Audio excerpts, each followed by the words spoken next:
আপনার কি মনে হয় আপনার দোয়া কবুল হচ্ছে না? আজ আমি আপনাদের আল্লাহর এমন এক গোপন নামের আমল দিব, যা পড়ার পর আপনার চোখের পানি মোছার আগেই ফলাফল পেতে পারেন। বিশ্বাস হচ্ছে না?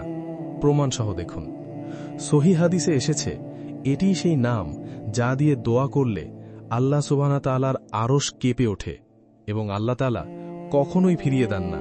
কিন্তু ভিডিওটি 1 সেকেন্ডও স্কিপ করবেন না, কারণ এই দোয়াটি পড়ার একটি বিশেষ শর্ত আছে, যা না জানলে আপনার পুরো আমলটি বৃথা যেতে পারে। অনেকে বছরের পর বছর দোয়া করেও ফল পান না, কারণ তারা সঠিক চাবিকাঠি ব্যবহার করেন না। আমি নিজে এক কঠিন বিপদে পড়ে এই আমলটি করে মাত্র 5 মিনিটে অবিশ্বাস্য ফল পেয়েছি, আলহামদুলিল্লাহ। আজ আমি সেই গোপন চাবিকাঠি বা ইসমে আজম আপনাদের হাতে তুলে দিচ্ছি। দোয়াটি ছোট, কিন্তু এর শক্তি আকাশচুম্বী। দোয়াটি কি এবং কোন 3টি ধাপে এটি কাজ করবে তা এখনই বলছি। মনোযোগ দিয়ে প্রতিটি কথা শুনুন, কারণ একটু ভুল হলে আমলটি কাজ নাও হতে পারে। আমলটির নিয়ম খুব সহজ।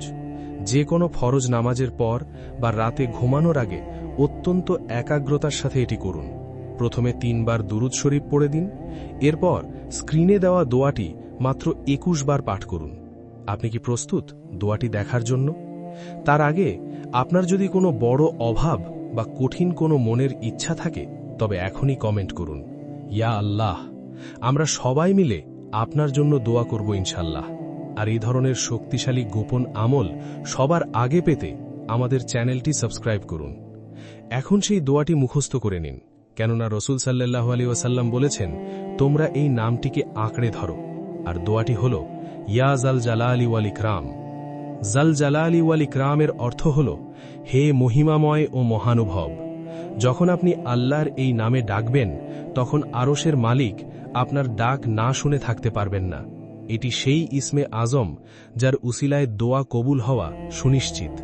এবার শুনুন সেই বিশেষ শর্তটি। এই আমলটি করার সময় আপনার মনে 1%ও সন্দেহ রাখা যাবে না।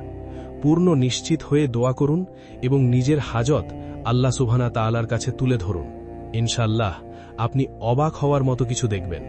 মনে রাখবেন, আল্লাহ আপনার প্রতিটি চোখের পানি গণনায় রাখেন। এই আমলটি করার পর আপনার কাজ হল শুধু অপেক্ষা করা, কারণ পূর্ণ বিশ্বাস নিয়ে এ দোয়াটি পড়ার পর আপনি নিশ্চিত ফলাফল পাবেন ইনশাআল্লাহ। আর এর মাধ্যমে আপনি উত্তর পেয়ে যাবেন সেই প্রশ্নের, যা দিয়ে আমরা শুরু করেছিলাম।